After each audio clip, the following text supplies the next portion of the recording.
j'étais noir quand même en France, j'étais métisse en Europe et j'étais humain dans le reste du monde.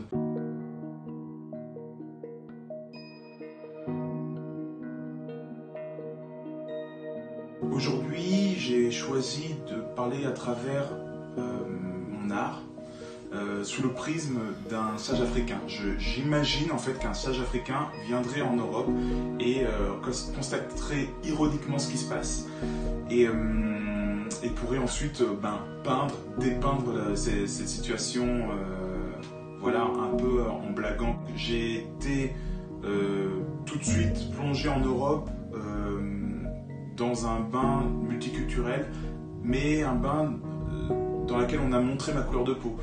Donc aujourd'hui, j'essaye par ma propre culture, c'est-à-dire d'enfants nés en France avec des racines africaines et une racine américaine par l'influence médiatique, de faire la jonction entre tout ça, mais sans être moralisateur. Ça c'est important, ça veut dire que je constate, justement avec cette ironie et cette sagesse africaine, il y a une jonction à faire entre l'Occident et l'Afrique qui devrait être plus juste.